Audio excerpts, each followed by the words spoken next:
Hello साथी, नमस्कार। Yogesh nursing lecturer के ऑनलाइन यूट्यूब प्लेटफॉर्म पे आप सभी का हार्दिक स्वागत है। आज हम फार्मेकोलॉजी में टॉपिक डिस्कस करेंगे, that is anti thyroid drugs.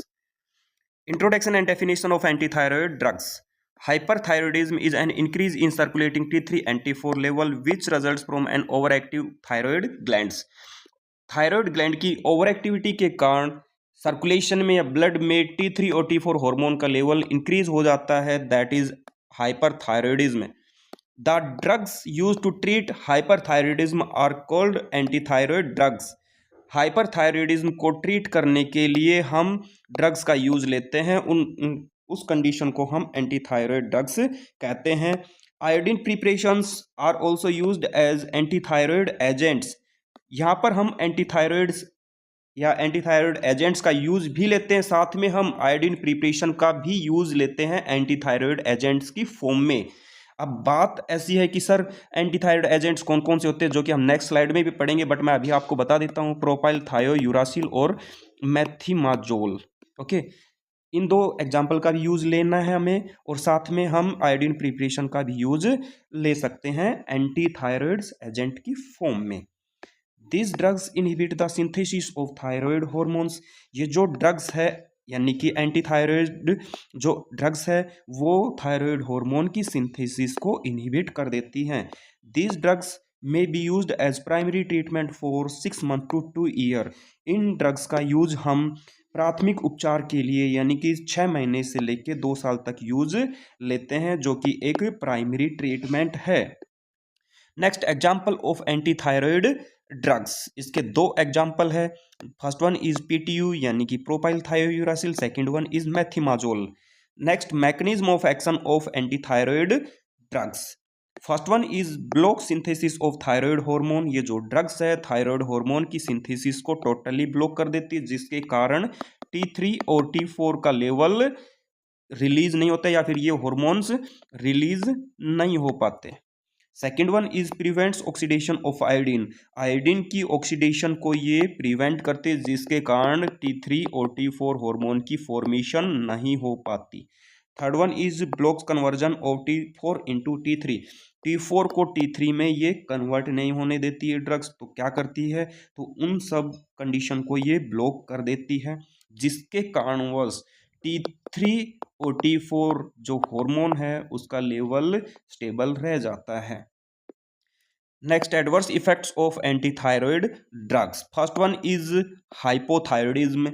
Hypothyroidism क्यों होगा, क्योंकि हम क्या कर रहे हैं, एंटीथायरॉइड्स का यूज ले रहे हैं, जो कि हाइपरथायरॉयडिज्म की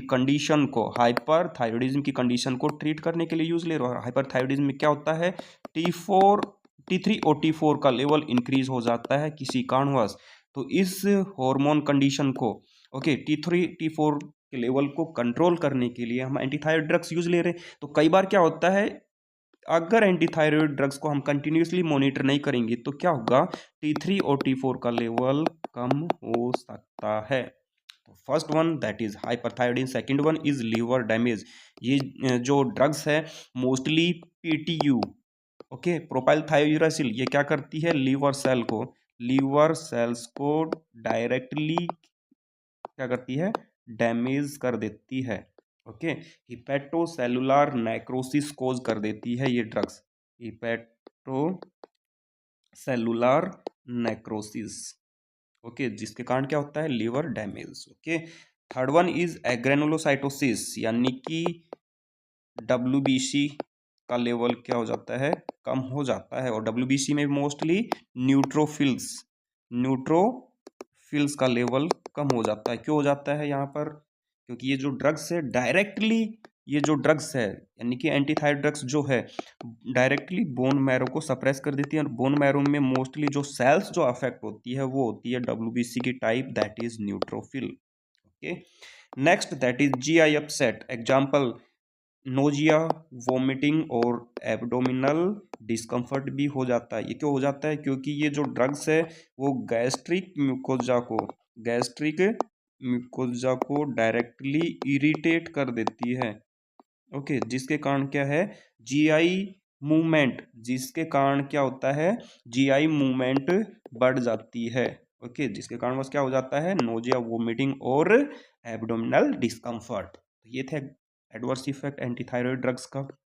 next, indications of antithyroid drugs, किस किस कंडीशन में हम इन ड्रग्स का यूज लेते हैं। First one that is hyperthyroidism. Hyperthyroidism क्या होता है, T3 और T4 का लेवल इंक्रीज हो जाता है, तो उस कंडीशन को ट्रीट करने के लिए हम एंटीथायराइड ड्रग्स यूज लेते हैं, यानी कि इस T3 T4 जो हार्मोन है इसके लेवल को कंट्रोल करने के लिए। Okay, second one is Graves disease, जो कि एक ऑटो इम्यून डिसऑर्डर है, जिसमें भी क्या होता है, T3 और T4 का लेवल इंक्रीज हो जाता है, तो इसको ट्रीट करने के लिए भी हम एंटीथायराइड ड्रग्स का यूज लेते हैं। Third one is emergency treatment of thyrotoxicosis, यानी कि सडनली क्या हो जाता है, यहाँ पर T3 और T4 का लेवल बढ़ जाता है, तो उस कंडीशन को हम क्या कहते हैं, थायरोटॉक्सिकोसिस, जो कि एक इमरजेंसी ट्रीटमेंट प्रोवाइड कराते हैं हम एंटीथायराइड ड्रग्स। तो इन सब कंडीशन में हम एंटीथायराइड ड्रग्स का यूज लेते हैं। Contra indications of antithyroid drugs, किस किस कंडीशन में हम इन ड्रग्स को अवॉइड करते हैं। First one is pregnancy, second one is lactation. Pregnancy में ये ड्रग्स हम इसलिए अवॉइड करते हैं, ये प्लेसेंटा बैरियर को क्रॉस कर जाती है और ये बच्चे के अंदर पहुंच जाती है, जिस कारणवश ऑर्गन फॉर्मेशन नहीं होने देती। और थर्ड वन इज मतलब नेक्स्ट वन जो है वो टेरेटोजेनिसिटी कोज कर देती है। Second one is lactation. Lactation में भी हम इसलिए अवॉइड करते हैं, अगर हम अवॉइड नहीं कराएंगे तो ड्यूरिंग ब्रेस्ट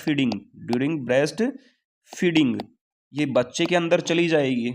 ओके, तो उस कारण भी क्या होगा, बोन का प्रॉपरली ग्रोथ डेवलपमेंट नहीं हो पाएगा, ऑर्गन फॉर्मेशन प्रॉपरली नहीं हो पाएगी।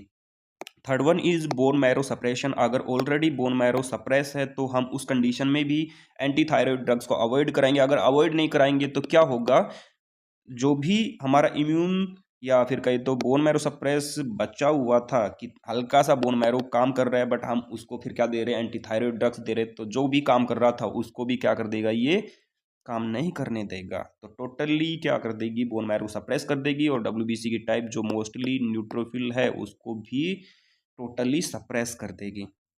Next, immuno suppression. तो इम्यून सप्रेशन या इम्यून सिस्टम हमारा कैसा है, वीक है, सप्रेस है, तो उस कंडीशन में भी हम एंटीथायराइड ड्रग्स को अवॉइड कराएंगे। अगर अवॉइड नहीं कराएंगे, जो भी इम्यून सिस्टम बचा हुआ है हमारा वो भी क्या हो जाएगा, टोटली सप्रेस हो जाएगा। तो ये चार कंडीशन है जहां पर हम एंटीथायराइड ड्रग्स का अवॉइड कराते हैं। नेक्स्ट, नर्सिंग इंटरवेंशंस या nursing responsibility. First one is instruct patient to report sign of hypothyroidism. तो हम पेशेंट को इंस्ट्रक्ट करेंगे कि आपको किसी भी तरह के हाइपरथायरॉयडिज्म के साइन सिम्टम्स शो हो रहे हैं तो आप हमें रिपोर्ट करेंगे, जो कि हम ऑलरेडी उसको बता चुके होते हैं कि आपको इस तरह के ये साइन सिम्टम्स होंगे हाइपोथायरॉयडिज्म का, किसके, हाइपोथायरॉयडिज्म के साइन सिम्टम्स होंगे, तो आप हमें तुरंत रिपोर्ट करें यदि आपको ऐसे सिम्टम्स फील हो रहे हैं या प्रेजेंट हो रहे हैं। Second one is monitor clients for sign of एग्रेनुलोसाइटोसिस।